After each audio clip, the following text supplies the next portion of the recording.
Hey, good day, everybody, and welcome to today's podcast of God's Balancing Act. And I'm very fortunate to have Tre Hargett, who is the Secretary of State for the wonderful state of Tennessee. And recently, Tre spoke at the Collierville Rotary Club, where I'm a member in West Tennessee. And afterwards, after listening to his message for the Rotarians, I thought, man, he'd be a great candidate guest for this show, and he graciously agreed.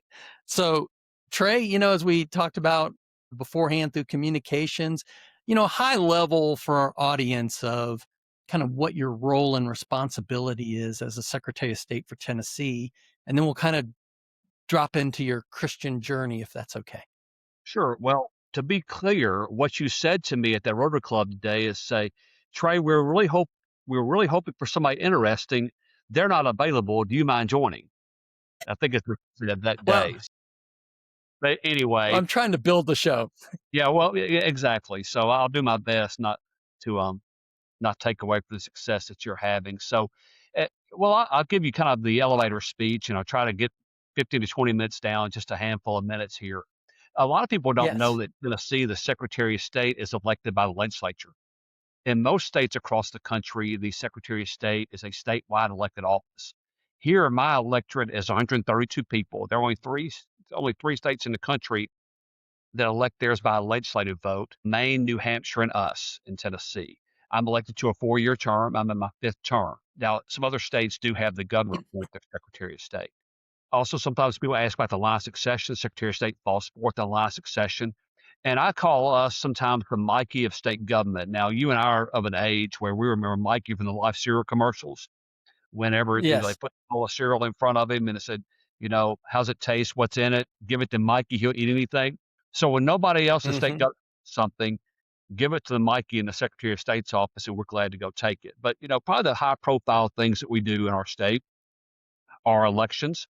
We work with all 95 county election commissions in the state to try and run elections that meet the highest test of integrity, that also ensure that every eligible Tennessean has the opportunity to register to vote and go cast their vote with confidence. We play a tremendous role in the world of business and charities, and we have well into the six figures of transactions with limited liability corporations, limited liability partnerships, and corporations, nonprofit corporations that file their paperwork with us when they begin, and also file annual reports with us. If you've got any bankers or lenders who are listening to this, we do UCC filings, which stands for Uniform Commercial Code, which is a way of a lender perfecting their interest in a piece of collateral. When the borrower wants to go borrow money, a lot of people think UCC is some mid-major basketball conference that gets an automatic bid to the NCAA tournament. That's not the case when it comes to us. And surprisingly to a lot of people, we have a big role in the world of libraries. We work with the four metro libraries, but primarily we have a 9-region regional library system that works with 181 libraries from across the state to provide training, provide technological support, and provide materials to help build strong libraries across the state. And libraries nowadays are so much more than what they were when you and I were growing up. Libraries are really community centers. They, in some Hmm. cases, are the only place where a patron has access to a computer, much less the internet. So we really are standing right there in the gap for a lot of people, providing them that exposure to technology. And I serve on 14 different boards and commissions that touch practically every area of state government. I'm fortunate to have a great team around me of over 300 people in the Secretary of State's office. And we're getting a way to make a difference in the lives of our fellow Tennesseans in ways big and small. And just like, and not to try and segue too much here, but as Christians, we're given the opportunity to make an impact on the lives of others. So um, we get a way to make a positive impact on the lives of our fellow Tennesseans. Sometimes it impacts one person or one family, and sometimes it affects millions all at one time. So that's kind of the quick rundown of what we do in the Secretary of State's office. Wow, that's impressive, Tre. One thing also, I think, just to make, I don't think you mentioned it, but you did at the Rotary meeting, was Tennessee for integrity, I'll use a term, of voting election. We ranked number one in the country. Would that be right? We are number one for the fourth year in a row, based on the rankings of the Yes. Heritage Foundation. Now, in full disclosure, this year Arkansas tied us, and so and I'm actually happy about that. And I've had a Sure. lot of people who thought I would be upset about it. What I am upset about is that more states aren't seeking to tie us. So, I Yes. spoke to a Republican Secretary of State the other day, and I said, "Hey, there's more room at the top, so come join us in running elections the Right. way Tennessee does." Yeah, and I think, as we go through the discussion and you talked about just briefly, I think, or we're called to, it's not always demonstrated, but when we work as a workman approved unto a Lord.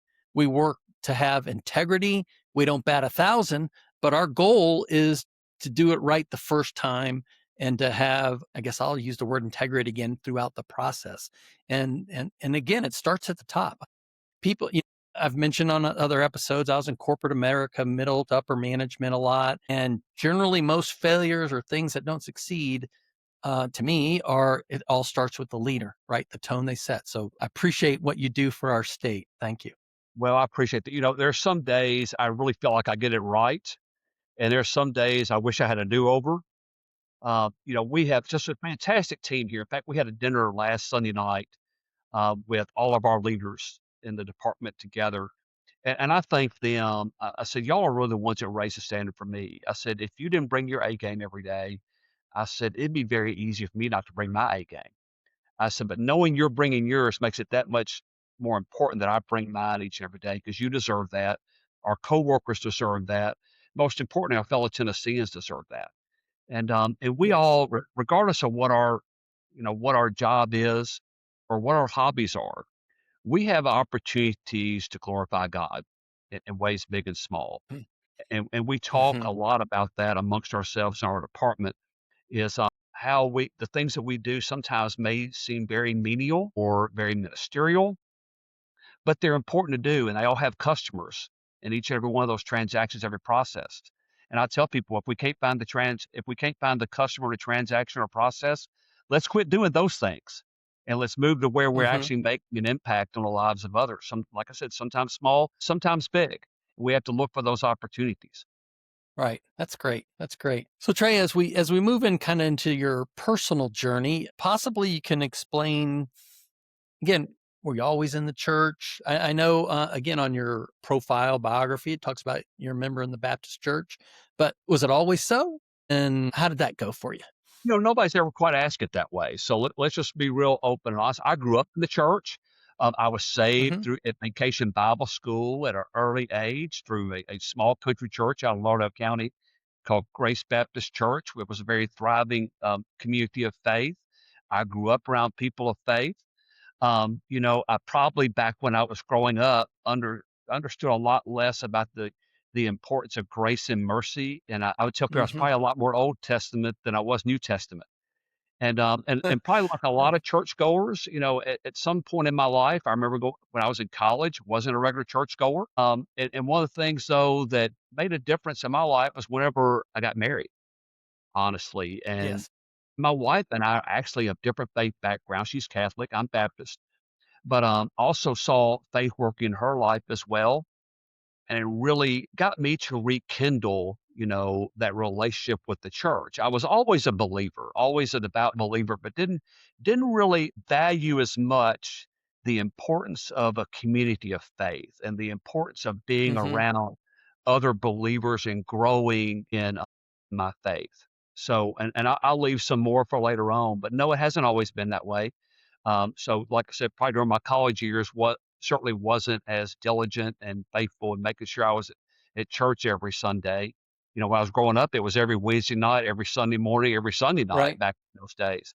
And now, unfortunately, I have a great community church that I attend in the Nashville area, Indian Lake Peninsula Church, where we're just all a bunch of people trying to work toward a greater relationship with God and grow in that. So I've been fortunate to go to a lot of wonderful churches and experience a lot of great pastors who helped lead me to where I am today. Nice. Yes, I understand totally. A couple things with that. I grew up Catholic. And then when I moved to Memphis with FedEx years ago in the 80s, my parents started attending Assembly of God Church.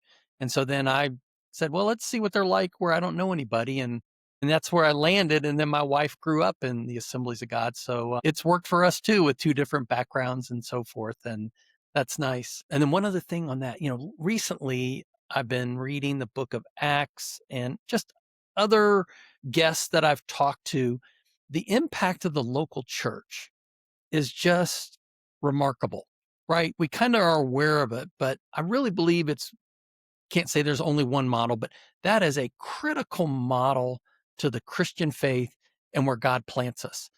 To be one, people who grow and we grow personally and so forth and collectively, but also the impact we can have with food banks or with clothing or with education, just the needs of your community. So I double down and agree with you how nice it is to be in a local community church that is making a difference in that geographical area in which they're located. So You that's know, I nice. think I think one of the things we miss out on is it's very easy to get in the habit of going to church on Sunday morning because it's what you're supposed to do, and you show Mhm. up, and I have probably been this person at different periods of my life, looking at the pastor or listen to the choir and thinking, "Feed me. I'm here, feed me." And Yes.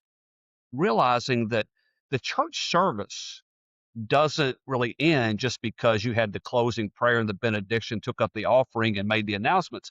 The church service really only begins when you walk out that door, and what you do with that faith. So you may be getting fed, for 60 to 90 minutes, um, Mhm. but really what you do with that, what you do with that nourishment, really shows when you go out beyond the doors of the church. Yes, in a recent message by our pastor here, he made the point of at times, we have groups of people who, and this isn't a friendly church or I don't know anybody. And his response holistically was find a place to serve. If you Yes. want to find joy in friendship, you find a place to serve and all those things will come.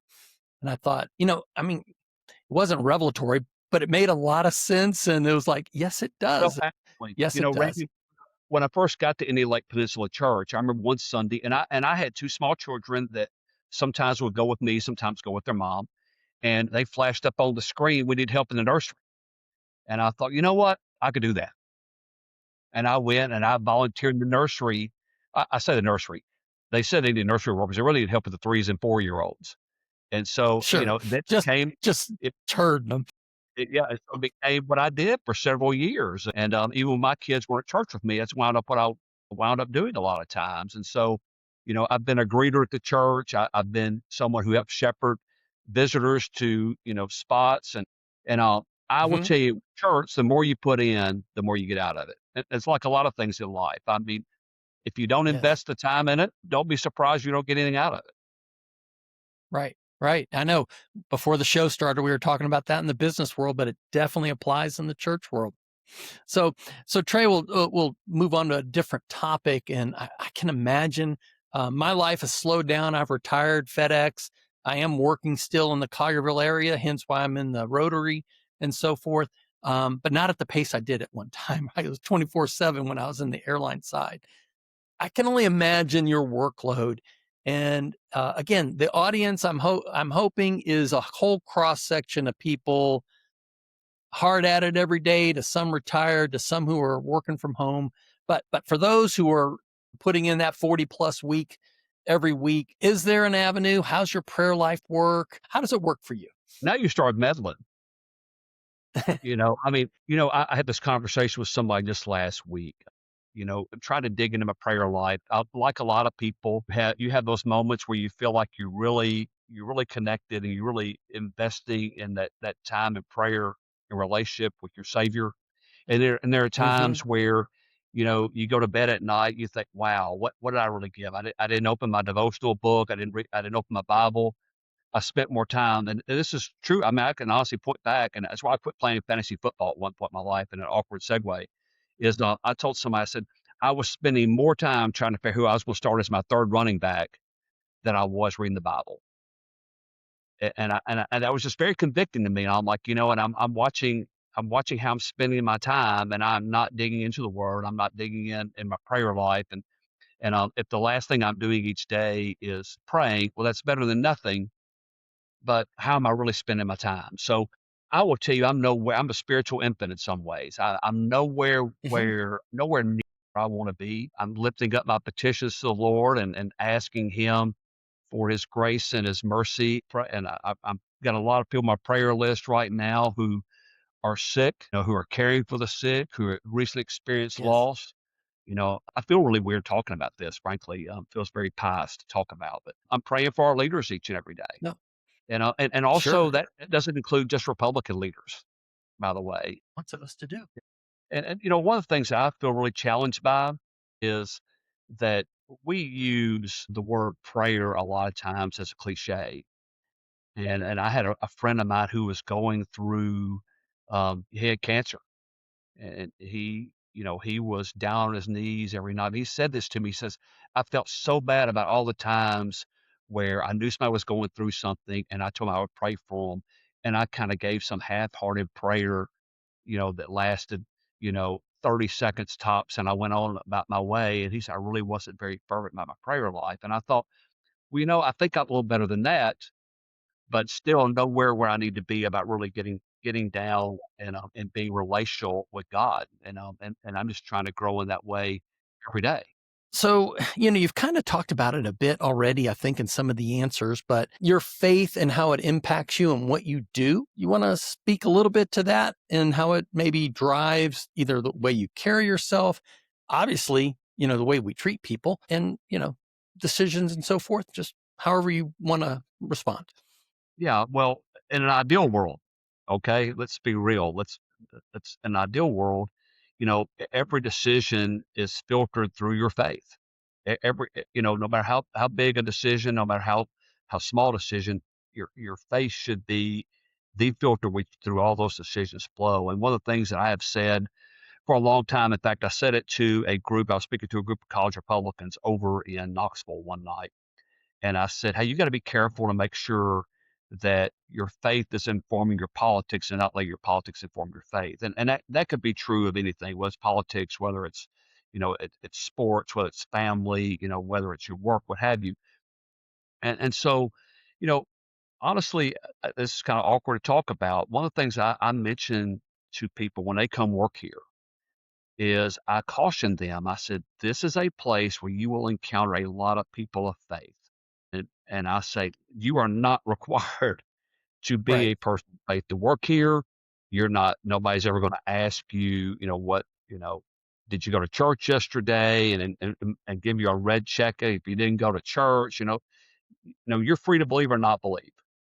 I said, "But I will tell you," I said, "there are a group of people here, if they sense you're going through a rough patch," I said, if they sense there's a way that they can help you," I said, "Don't be surprised if they pray for you, if they say, 'Hey, I'd like to pray for you.'" And I said, and frankly, I said, "If you want to turn around, flip them off, you can do that." And I said, "They're probably gonna go back to their cubicle and pray twice as hard for you when you do that." Yes. I said, "But the bottom line is you're gonna be around a lot of people of faith." And I said, "I wanna make sure that you're comfortable in that." I said, "And once again, you don't have to practice that, but there are so many things that we do here." um, and I keep saying this in ways big and small. I'm gonna tell a story about, I'm gonna try and make sure I don't betray a confidence here. But we had a young person in our office who, honestly just has had a tough road in life and had something happen to them that, for you or I, it wouldn't be a traumatic experience, but for them as a young 20-year-old something, it was everything is filled with drama when you're in your early 20s, frankly. No And, doubt. um, and one of our employees took it upon themselves, and we actually had a couple employees who kinda helped this person walk through, "Well, how do you do this? How do you do that?" And, help them answer adulting questions about how to, get something done. One of our employees here wound up buying a new tire for that employee because just that employee couldn't afford it, didn't know what to do. And afterwards, I had the opportunity to be with that younger employee who, thanked me for intervening, and I said, "Well, I don't really do anything." I said, "This person over here went and bought you a tire." I said, "Thank them." They said, "Well, I did." And, I said, "Here's what I want you to learn from that." I said, "There's a lot of lessons to unpack." I said, and before I said that, she says, "That's the nicest thing anybody in my life has ever done." I want you to imagine being a young 20 something and the nicest thing anybody in your life's ever done for you is buy you a tire. That's hard. That's tough. And I Mhm. said, "Well, hey, I want you to," I said, I think that's great." And I said, "It's great you recognize that she did something for you that she didn't have to do." I said, "But I want you to think about why she did that." I said, "That decision," I said, "was faith driven." I said, "That's who that person is at their core." I said, "Their faith dictated that essentially they saw someone who had, um, been hurt on the, you know, on the road to Galilee." I said, "And she was a Samaritan who helped you." Yes. I said, "Her faith drove that." I said, "If not for her faith," I said, "it's not her job description." I said, "It would have been very easy for her to just say, 'Well, good luck with that. Mhm. Call,'" I'm not gonna mention a particular tire Yeah. dealership, you I know? got my own problems. Good luck. Yeah, yeah, exactly. I'm headed home. Good luck. We'll see you tomorrow." And so there's all kinds of things like that that happen here. And talking to our leadership group the other night, I said, "We have to remember," I said, "every one of us here is broken." I said, "There's not a single perfect person working in this department, including the one who's sitting behind the desk in the Capitol." I said, "So let's remember we're broken. We all have need help at different times of our life. We've all needed grace and mercy, and others need that from us. And so we have to figure out what the best version of ourselves is and how we lead and serve alongside one another." That's really the kind of community we're trying to create. And I mentioned a lot of different things we do. I said, a lot of times I think that we think the things that we do are what are included in the Green Tennessee Code of Annotated Books. And don't get me wrong, those are requirements of the job, but they're not necessarily the purpose of our job. And so sometimes we are built for this moment that we don't really know what that moment is, but we have to be ready for it. And we get that unique opportunity. Well, actually, it's not really that unique. We're making it unique, is we'd like to think that we're operating different in a lot of places work, that Mhm. we care about one another as individuals. We care about, one another just as travelers through this life. We're trying to do what God calls us to do in those little moments that aren't necessarily found in the law books and the statutes of the state, and trying to figure out what God would want us to do at those times. So that's just kind of one example of the many cool stories I've got over 17 years. I can remember when I first came into office. Um, there's a lady who worked for us who I didn't know her, and frankly, I think my predecessor kind of had several guardrails around him and barriers, and I always say, "Hey, anybody wants to come see me." You know, now if you want to come tattletale on somebody, I'm going to ask you, "Did you work the chain of command?" But if you think there's a way I can do things better, if you think there's a way we can do things better, come see me. And this lady came to me and and told me, she says, I want an opportunity."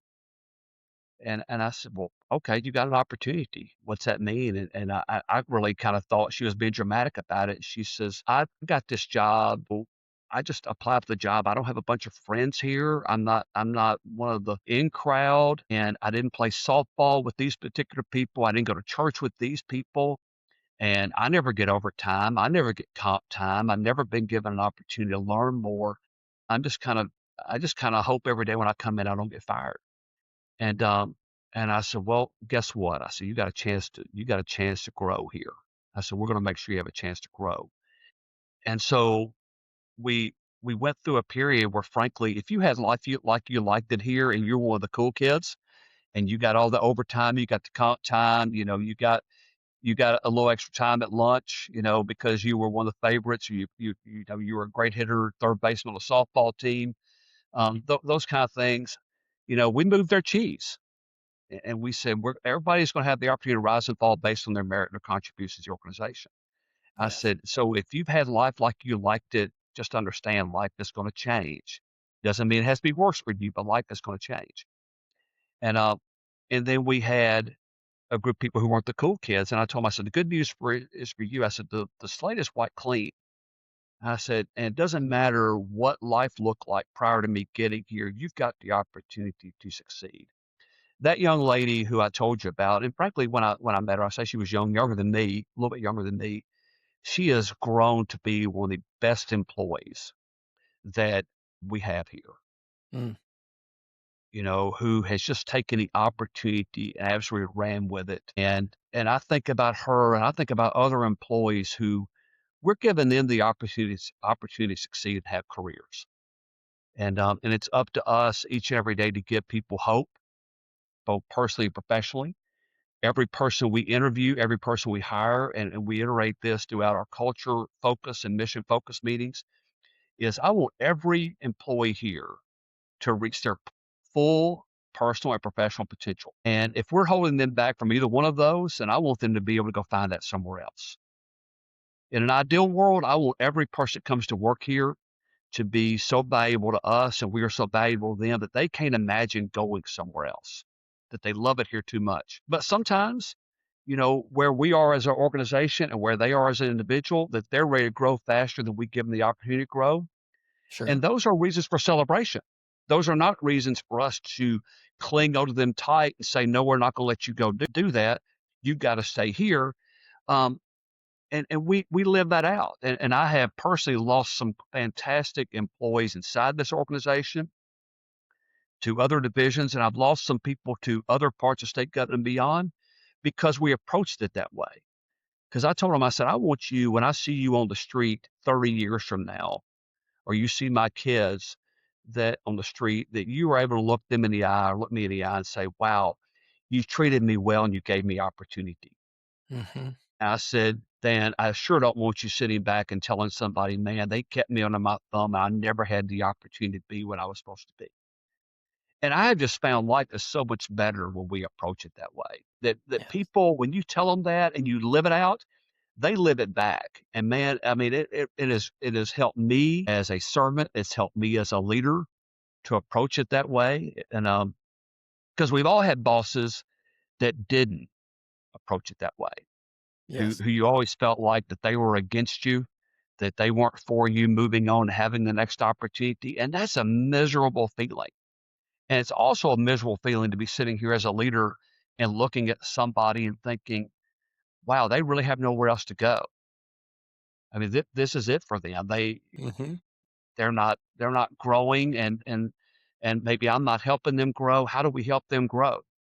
We turn a lot of lives around that way, and at the end of the day, I also recognize that's not about me. That's about all of us together, just trying to serve our fellow Tennesseans and recognizing if that person who works for me for 37 half hours a week, I say for me, for our fellow Tennesseans, for 37 half hours a week, you know, they don't come to work necessarily because they love working here. I hope that they do, but they're really just trying to create an opportunity and create an income for themselves and their family. Hmm. They're trying to create wealth for themselves and their family. And so I'm trying to get us aligned to where they find purpose in their work so that they can enjoy what they're doing to provide for their families. No, that's good. I used to have some anecdotal leadership traits when I was working. And, one of them, one of the subsets was celebrate people's successes, right? Absolutely. And it's not hard. You want people, and anybody who ever took a job that I had, I wanted them to make it better. Not like, man, I wanted me to be the best ever from 1995 to 98, Hey, and no one ever topped our numbers. No, take it higher, go celebrate. And then I think that the other thing you were saying, there's a scripture that I think about a lot, really, that I don't want to say drives me, but I think about it, and it's how I carry myself. And I think people have complimented me. I'm not perfect at anything, but there's no more Jew, no more Greek, no more male, no more female, no everybody. And when you view people through the lenses of we're all equal, then they all have the same opportunity. They get the same chance at a certain job, and they have those opportunities, which I think you were just talking and displaying and sharing right then. So, um, two great points, yeah, and that's a nice story about how it works. You hit one word that I kind of again we have a little bit of an agenda, and it sounds like, but to arrive at a person's purpose in life. So to go into government, definitely, I think a person has it's more to serve. I mean, I guess there could be a little power in there as well. Don't get me wrong. There's certain positions, but really, to me, the baseline of going into government and service is to serve people. Did that intertwine in your purpose? Did it evolve that way? How did Absolutely, it yeah. come about? Do you get into Well, I probably interrupted you. I mean, No, go you ahead. know, for me, it is all about service. I've always felt like, and this just comes back from as a child, the books I enjoyed reading growing up were about historical figures and the difference they made. And they're not all elected officials. I mean, Rosa Parks wasn't elected. Harriet Tubman wasn't elected. Martin Luther King wasn't elected. There's a lot of people who've done, really cool things in life, really important things in life. I'm sure Rosa Parks didn't think that was really cool. Here we are, Rosa Parks Day, as we record this. So that's a totally different conversation we go into. Is government is a vehicle that can do for others perhaps what they can't do for themselves individually. So collectively, there are things that we can do that individually the person can't do for themselves. I mean, we can't all go out and create our own system of healthcare. We can't all go out and build our own road in front of our Mhm. house. I mean, there's just a lot of things that government is supposed to do for us collectively. And so I've always felt that pull, even as a child back into the single digits growing up, and I always thought they would be part of my life. You know, didn't know this was the way it would take it. In fact, I served 10 years in the House of Representatives and retired and thought I was to never return to government or politics, and really was at total peace with that. And God kind of picked me up and figured out a way to throw me back into this. And Mhm. and, uh, and that's something too I have found, this is part of my prayer, um, is that, God I want to lean my head to God's chest to feel his heartbeat for me. And and then I want to be smart enough to go where he wants me to go. But I have found that usually even when I'm not smart enough to go where he wants me to go and to get what his plan is, to pick me up by the collar or the scruff of the neck and fling me where he wants me to be. And, Right. I have found throughout life that God has a way of doing that. Now, sometimes, probably like a lot of people, you look back and like, "Man, did I round third base there?" And God was, you know, putting up the Yeah, stop sign whole third, and I was charging home and got tagged out at home. Hey, listen, we all make mistakes, yes. but, not to go too deep into it, or as deep as you want to go, frankly. I have found that if you want to be in sync with God, there are two really important things. And there's some other things around that. A good prayer life. I have found that my life and my decision making is better when I'm investing time in prayer. And the second thing that I believe is a pretty close second, and some would probably argue it's even more important than prayer, is because it should really inform your prayer, is being in the Word. If you are in the Word, there are so many moments of clarity when you read the Word to help inform your decisions in your life. And I've also, probably the most important thing for me is if you're in the Word on a regular basis, you cannot rationalize your own poor behavior. That True. that you will hold yourself more accountable if you are in the Word than when you are not in the Word. I talk, sometimes I talk to people who, there's a man in our church, Matthew, 5 children, working. Randy, I said, well, look, let's try a couple things. I said, a little formula for people who are struggling to find time to read the word. Cause again, I'm with you. It is transformational. I said, well, look, pick a day of the week and let's say day 1, right? Read first chapter of Proverbs and then multiply that by 5, whatever that day of the month is, and read those 5 Psalms. And that will be as foundational for, because Proverbs holistically teaches us how to deal with each other as human beings. I tell them, and Psalms gives us insight of how to relate to the Lord. I mean, there's so much more in both, but I use that as a premise to your point of, if you're way too busy, and I'm kind of, for more of our audience, if there are people who are struggling in that window, and trust me, I get it, we get it, that's one step to do that. Because both these things, prayer and spending, being in the Word, can just bring clarity. It also, helps with purpose. It helps you with when you got to make a difficult decision. You then go, I know I'm standing on God's Word and my principles, and it drives then my decision making and where we're going to go. So, Trey, those I are built 2 great points. Accountability is important too. Especially I think a lot of times, like you talked about, it is so easy to go home after a long day's work. Listen, I'm guilty of it. If you ask me, am I as where I want to be? Absolutely not. Um, but knowing that I need to get better. That's the first part of it is knowing you to get better, but also hold yourself accountable and find a partner who holds yourself accountable. So there was um there was a church mate of mine for several years ago who said, I've never read the Bible all the way through. And I had read the Bible all the way through a couple of different times. And I said, well, I'll tell you what, I said, you've got time every morning. I said, you know, do your best to read through it, but there's also a listen to the Bible a day at a time Yeah, that an app. we've had, yeah, in the app. And I finally, it wasn't going the way that I wanted to go, he wanted to go. And I said, here's the deal. I said, every day we owe each other a check mark to tell each other we did that.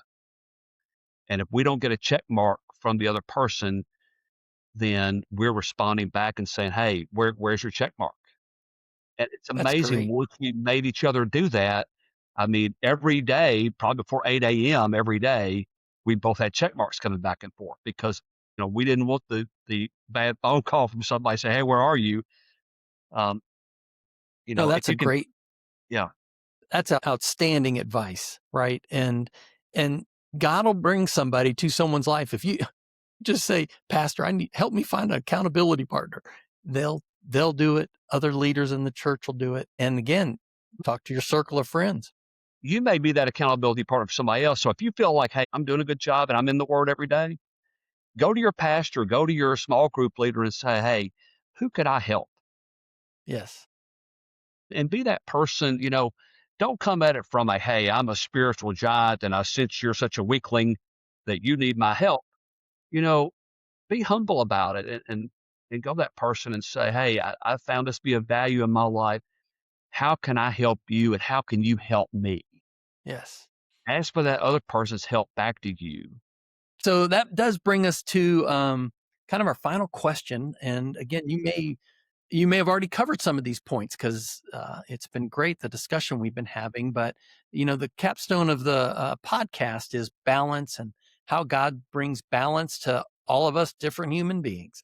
And so, how does He or did He bring balance to your life? That's a hard question for me because I don't really know what balance means. If I'm being real with you, Yes. as I've been the entire time, I don't think we are put here for convenience. I don't think we're put here for comfort. We're put here to be challenged. We're put here to be stretched. We're put here to fulfill His will. And I don't necessarily know that balance is always part of that equation. And so, I one of the things I have said to people before is that, when I'm done, I want to be like a dish rag that's fully wrung out with nothing left in it, nothing left to give, that I gave it all, that I gave it all. And so that's hard. Uh, Yes. like I don't really know what balance means, except from the perspective that I know that when I am not in those things we talked about earlier about Prayer and in being the in Word. prayer, being in the Word, being accountable to one another, having a strong group of friends around you, that when I'm not in those things, I certainly feel well out of balance. Yes. Yeah, because it's not it doesn't have to be a one item thing. Again, sharing some of the other guests who've been on here. One says, Randy, he has brought friends into my life that hold me accountable. Others have talked about, I'm in his presence. Others have talked about, I seek his kingdom. So there is no cookie cutter answer. And that's why it's great, Trey, because, you've mentioned four things. Randy, I need these four things in my life. I need prayer. I need to be in the word. I need accountability, friends, and so forth. And that, if those things aren't occurring, you get out of balance. Yeah, I have found when those things aren't occurring, I'm generally not a very happy person. But also, the Bible doesn't call us to be happy necessarily. I agree. I I think a agree. lot of times Satan is happy when we're happy because that means we're comfortable. And Hmm. when we're comfortable, in my opinion, that's really when we're in the most danger. Yes. Yeah, I don't I agree with you. I mean, again, we're not saying that's bad, but Yeah. generally, if everything's going well in life, then we're we might not You're be not making a difference you're in not his threatening kingdom. Satan when everything's good. Right. Yeah. I don't know why I'm tiptoeing about being so blunt, but that is the truth. That is the truth. Well, Tre, listen, thank you so much for carving time. I'm glad I got to meet you. Who Same knows how our paths will continue to cross as time goes by. And unless there's anything else, I'll close with a prayer to ask God to continue to bless you and your family. Thank you. All right, dear Lord, thank you for this time and the opportunity to share about balance and our life journeys. I thank you for Tre. I thank you that you have positioned him, right? A couple things for such a time as this, as he walks through being our Secretary of State in Tennessee. And Lord, continue to bless him physically, mentally, and spiritually. Let him find favor in the workplace, as it says in Psalm 90:17. And again, let the words of my mouth and the meditations of my heart be acceptable in thy sight, O Lord, my rock and redeemer. In Jesus' name we pray. Amen.